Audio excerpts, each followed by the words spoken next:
Real estate agents, here's why your social media content sucks, and also 9 to 10 different steps about how to fix it and get better content for the time and effort that you're putting in. So, number one, why your content sucks. The biggest reason that I see why agents have really bad content is because of the lack of consistent effort. So, there's two different factors here I want you to really focus in on. There's consistent, and then there's also effort. So, consistent means that we constantly show up, right? We want to put our content out there to give it enough volume to be able to even understand if it's relevant to our market, if our market cares about it. If nobody can see your content, nobody can tell you if it's good or bad. And a lot of us think because we see our content, we see every time we post, we see our homepages every day, that everyone else does. But in reality, everyone else only knows their own homepage as well as you know your homepage. So people are rarely seeing your content, and it's very funny when I talk to people who say, "Yeah, I'm not getting any views," but at the same time, I don't want to post the same topping or the same talking point too many times because I don't want to, bore my audience. I'm like, dude, you got like 10 views on this video. Who are you worried about boring, right? So we have to be consistent because otherwise there's no chance to even understand what's working or not working, and then there's no chance to improve our strategy. So when we say consistent, we mean a lot of volume and a schedule, and you need to stick to that schedule. It's like anything else. Like if you don't have a schedule and you're trying to lose weight, or you're trying to build muscle, or you're trying to study for a huge exam, it can be very, very difficult. Now, effort, of course, is important too. A lot of us feel like we get the consistency because we have these auto posting platforms that are just posting all the time. I hear it all the time. People say, well, it just keeps my name out there. Dude, no one's seeing your content because it's terrible. Like, these social media platforms don't hate you. They want your content to be great and to keep people on the platform longer. The best analogy I have is that your social media tech company is like a brokerage. And you being somebody who makes content, you are like a real estate salesperson. You are like a real estate agent that works for the brokerage. You are the client of the actual brokerage, or in this case, you are the client of the tech company. They want you to succeed because if you succeed, what does that mean? That means that you made a piece of content that was fantastic, and everybody saw this piece of content, and guess what? They said, wow, man, this piece of content rules. I want to be on this platform longer because I love viewing this person's work. And I can see that on Instagram or I can see that on YouTube. Like, I'm going to follow him. I'm going to look every time he posts something. I want to push notifications so that whenever they post something, I go to their platform. That is just like being a brokerage and then having real estate agents who you want to be successful because then they drive money back to you. It's the exact same process. So you're not shadow banned. The platforms don't hate you. It's really just that you're not putting in enough effort. And when you have these auto posting platforms, it's not getting good results because nobody cares about it. Instagram, Facebook, YouTube, LinkedIn, they have nothing to gain out of not showing your content to people. They have everything to gain out of showing your content to people who are interested. And they have tons of data to understand what's going to keep people interested. That's why social media is so obsessive and sometimes an issue for kids who become addicted to it, and adults who become addicted to it. So if you don't put in enough effort and you just have auto posting platforms and you say, oh, well, that's kind of handling it, that's the reason that you're here. Your current strategy is the reason why only your mom likes your content. Like, that's just the case. So you need to put in effort, because if you don't put in any sort of effort and just rely on these auto posting things, that's going to keep getting you where you are now. So when we say effort, we mean that you have to actually be, putting in brain power. You have to actually think about, well, what's going to be the best content. You actually have to take time to book time in your schedule to make content, whatever that may look like, and we're going to talk about what that will look like. But ultimately, you need to put that time in and put that effort in to see better results. And if you don't, you're just going to keep getting the same results that you're getting now. It's unfortunate, but that's the truth.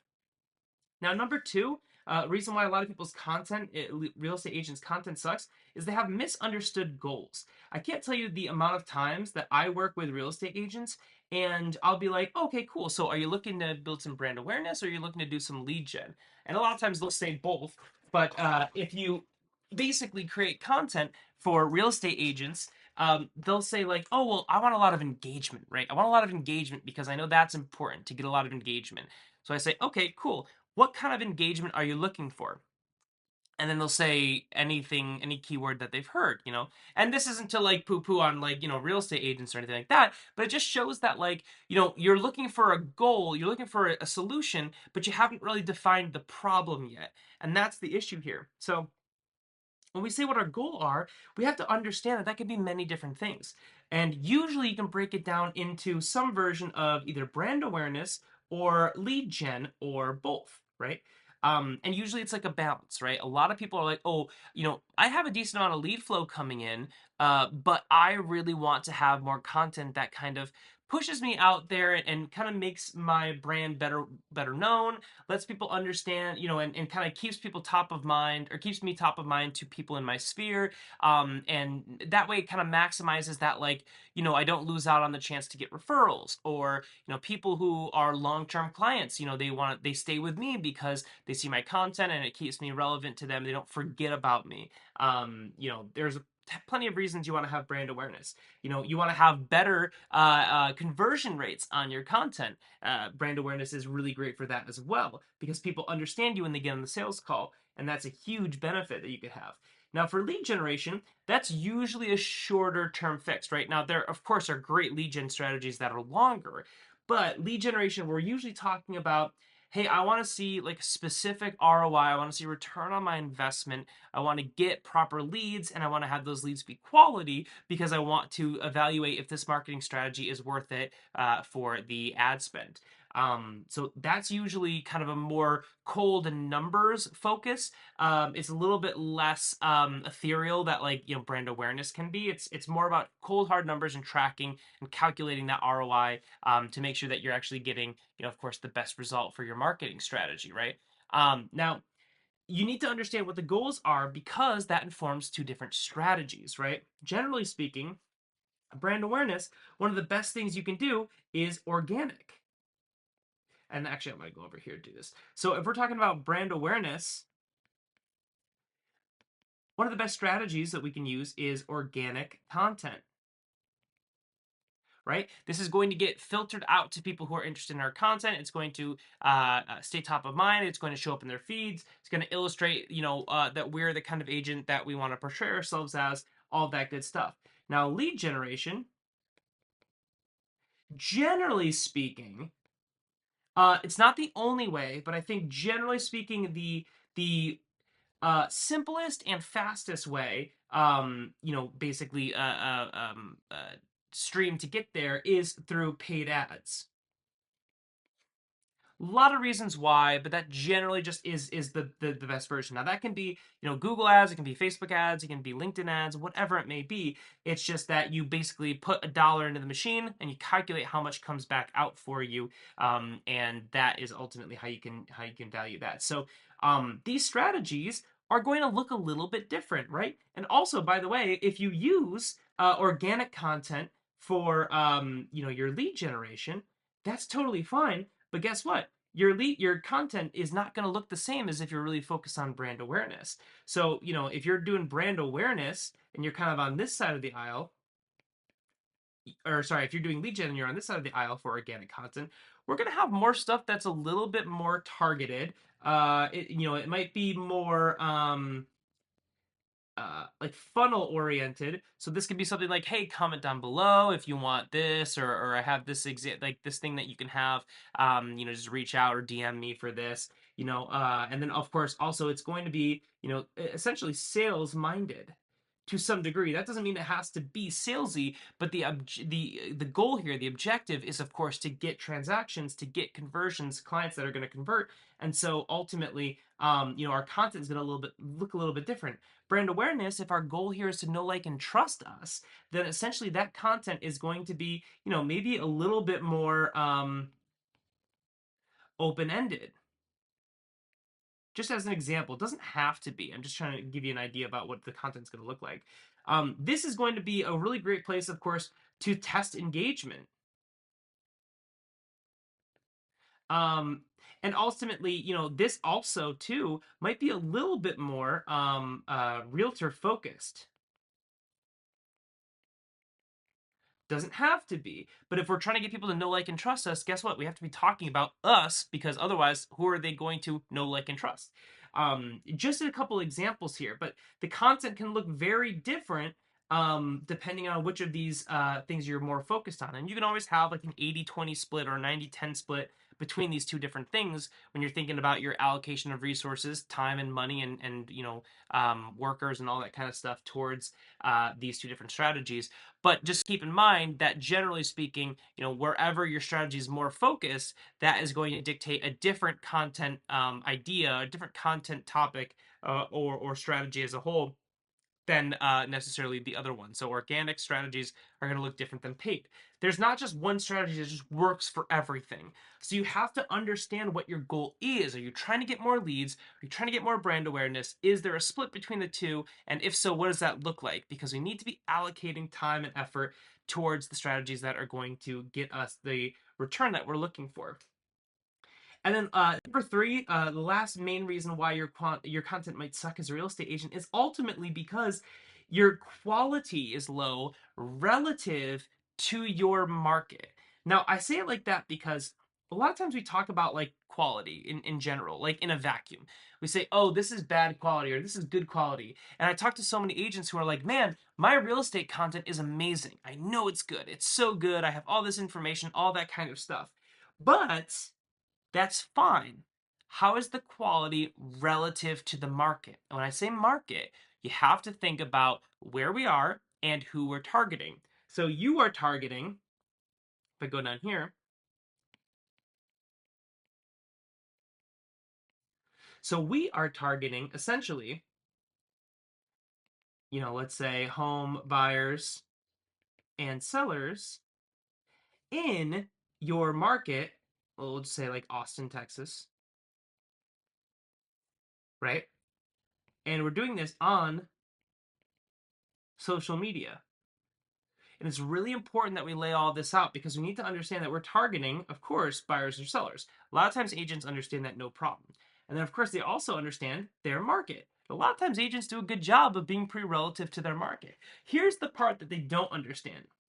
They think about their content in a vacuum and not on social media, probably the most competitive marketing landscape in existence. So you have to keep in mind in the organic space, there are limited amount of spaces on someone's feed that they're going to see. Technically, there are unlimited spaces, but we don't scroll through infinity, right? We scroll and eventually we stop. And on average, people see it, they scroll for like say 8 minutes per session, whatever that may be, right? So you have to understand that when we think about a social media feed, right? We have all this content, and this is just going to be my little like social media feed here, even though this doesn't look like any social platform at all. Maybe it looks like X. Um, but in this case, we have 4 placements, right? And by the way, usually like this one would be like an ad, right? So that kind of is a its own beast right there. It's usually you get an ad every 4 pieces of content. You see one of them is going to be an ad. So but let's just say for easy sake, 4 placements, right? Or actually, I'm just going to convert that to 3 because it's going to bother me. So 3 placements for organic, right? So if we're talking about organic content, we know that we have 3 places that we can be top. Now, have you ever had a website and you're like, man, how do I get on the top of Google, right? When people say realtor in my market or realtor near me on Google, how do I get into the top spaces? And of course, you have the sponsored ones at the top, but how do I get to the top ones that are not sponsored? And that's, of course, SEO and keyword optimization and all this kind of stuff. But it kind of works the same way in social. There are a limited number of spots before any average person would go away. So here's why this is important. Your content might be really great for home buyers or sellers in your market, and it also might be great for home buyers or sellers in your market, specifically in Austin. But we're talking about content on social media. And guess what is on social media? Some of the best content creators that have ever existed in the history of the world. We have people who spend their entire day, their entire career just trying to learn how to make content that is so appealing and so interested and so interesting and so scroll stopping that anybody who sees that pop up will have to click and watch that video, right? So that is your competition. You're not competing against other real estate agents on social media. You're competing against every single possible creator who could be appealing to those home buyers or sellers in Austin. And here's the thing, it's not like it's HGTV or Zillow or Home Depot.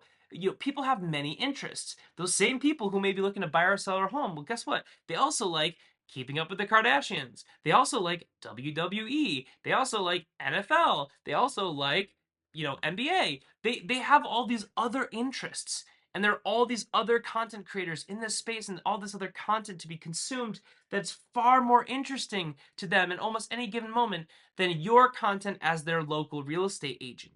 And the reason I say this is not to make you depressed, but just to make you understand when you think, you have this amazing content and it's just that the social media gods just don't appreciate it. It's not the case. There is better content out there.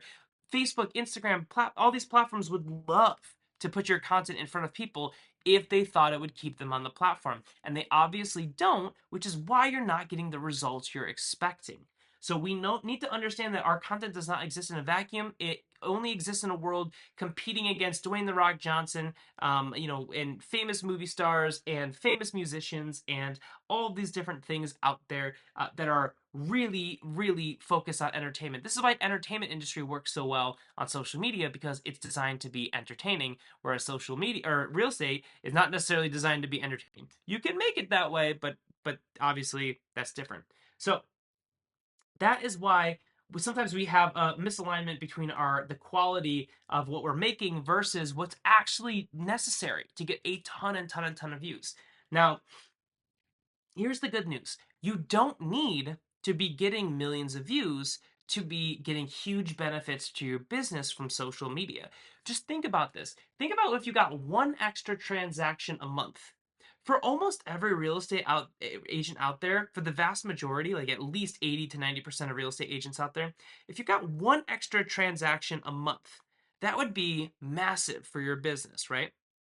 So what's really cool is that you technically only need one view, one reach, one engagement to necessarily get a new buyer. Now, of course, we know that we're going to have to get, 100 views or 200 views or whatever it may be to get one person who's going to be interested in like working with us right that moment. But that just goes to show that you really don't need millions of followers. Could you handle 100 new clients if they came to your doorstep tomorrow? Would you be able to actually serve all of them reasonably? Probably not. Even people with a big team, probably not. So the good news is, yes, it may be too difficult or it may be unrealistic to expect to get millions of views a lot of times, barring going viral on some random, shot in the dark chance. But you don't need to grow your real estate business. So that is the good news there. So stop thinking, oh, I need to make content like Mr. Beast or like these crazy creators out there. That's not what you need to do. And I recommend not doing that because it's honestly just making a different business ultimately. So I would not recommend it at all, and I think you are far better served by focusing on being a really good real estate agent and optimizing your content to get the best bang for your buck instead of just trying to, get all of these vanity numbers that aren't maybe really helping your business so much. So, how do we make it great? Well, first and foremost, a really easy system for this is to number one, look at your best content. Now, I know you may be saying, you may be like, Cole, like, I really haven't been posting. I have this auto posting platform, or like, I only have like 10 views on every one of my videos, and I only have like, one heart, and it's my uncle because, he's senile and he doesn't understand that he doesn't even in my market anymore, whatever it may be, right? Whatever the excuses are. That doesn't matter because the cool thing about this is no matter what, if you have multiple pieces of content on any social media platform, you have data. Maybe not a crazy ton of it, but you have some data. So if you look at your Instagram page, if you look at your Facebook page and you say, oh, okay, cool, I have, let's say, 5 posts, and each one of those posts got between 80 and 120 views, or even like 10 to like 50 views. It really doesn't matter. The point though is that some videos got 10 views, some videos got 50 views.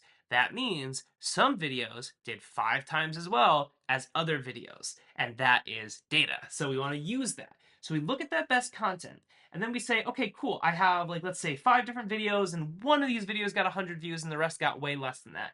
Awesome. Let's take the 100 view video. I know it doesn't feel like a lot, but that's okay. It's still data. We say, okay, great, 100 views on our video. Awesome. Like, that's perfect. Whatever, that'll work. How can I recreate it in 7 different ways? And here's an example. Let's say you had a video where you were like, hey, I had this listing appointment with this really cool property, and here's how it went, right? And like that's your video. And this also might just be like an infographic that just says, hey, here are 7 ways to get more equity when you sell your home, right? Or before you sell your home. Whatever it may be, find 7 different ways to create it. So one way, you can do a selfie style video just saying exactly what you said before, just, in a new outfit, let's say. Or if it's the infographic, just saying it all together, right?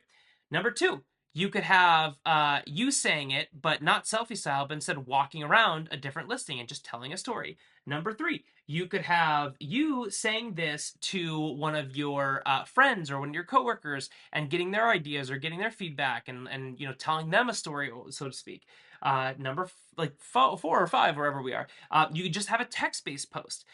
Number 6, you could have a text-based post that's actually turned into a reel really quickly. You can do that just using CapCut or some simple editing program. And number 7, let's say you have a live video, right, where you go live with it and you just kind of tell this story. Or you say, hey, here's this thing that happened and here's what I learned from it, right? Just find 7 different ways to talk about the same topic in any 7 different ways you can. You can't mess this up. If you do 7 different versions, that is the goal. The point there is that you want to then take that and then each day of the week, Monday through Sunday, post one of those different versions. Now, after a couple days, because you want to make sure they all had time to get their views and performance, then you analyze the results. Now, this is where KPIs are important. So KPIs, if you're not sure, are key performance indicators.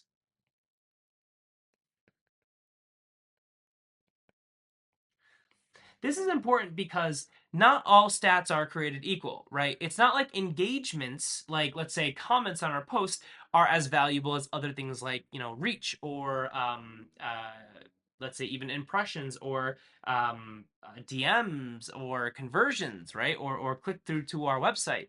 All these things have different goals. So let's say if our focus here is brand awareness, we really want to be focused on reach, right? Because that is the number of unique people seeing our content in a given time.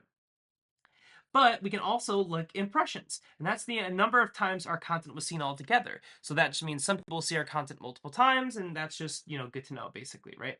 And so that's great. Now, if we're thinking about lead generation, then some different key performance indicators are going to be, of course, let's say, leads. Really, like if somebody comments and says, "Hey, this is cool. Like, I want to work with you," that's a lead. I mean, that could also just be, considered just like a comment. Maybe DMs, specifically about becoming, leads, of course. And then let's say traffic to a site or a landing page. And then, of course, if it's actually just like somebody, calling you, and all these different kind of versions of somebody becoming a lead and reaching out, right? So there's many different kind of cases here. But key performance indicators, we want to understand what the key aspect, the key trigger that matters, because honestly, likes and in a lot of cases, comments, unless of course it's like a comment of somebody becoming a lead, right, or referring somebody else, a lot of that stuff doesn't really matter. So don't focus too much on likes or even necessarily total video views, because again, reach is kind of a better metric for that for the most part. And that's depending on if brand awareness or lead generation, obviously, whichever one you're focused on.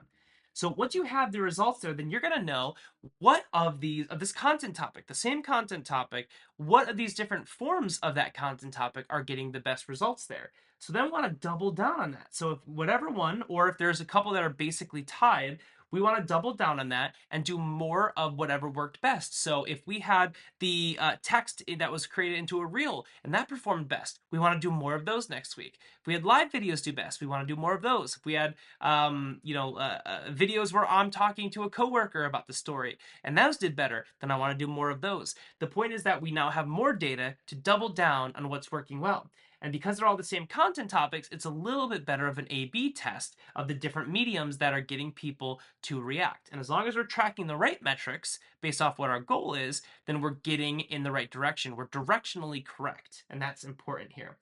Next, find 7 new topics. This can be anything. A big recommendation I have is take the 7 most asked questions that you get as a real estate agent from clients and turn those into content topics. It's lowest hanging fruit because people ask these questions all the time. You know it's important to them because they ask, and you can just jump right into it. And then you want to, again, post 1 of those per day, analyze the results, use the top performers, and then repeat. And then once you have a top performer, then guess what we do? We then find 7 different ways to recreate it. Post each one this week. And we continue this cycle of endless content creation that keeps getting better because we're using data to inform our decisions. And ultimately, yes, you can't do this effectively without having multiple weeks of consistent content posting once a week. And you also can't do this without putting in effort. And you also can't do this without tracking your results and seeing what works best. Social media feels like it's very difficult and it can be super competitive. But the cool thing is, for real estate, you don't need a lot of engaged people watching your content to make a huge difference to your business. You don't have to go viral. You don't have to have millions of followers. You just have to show up enough to be getting better and repeating that process so that as time goes on, you're not wasting your efforts. You're not just throwing stuff at the wall and seeing what sticks, but you're actually getting return on your investment. You're getting bang for your buck because as time goes on, you keep getting better. Hope that was helpful, and I'll see you guys in the next one.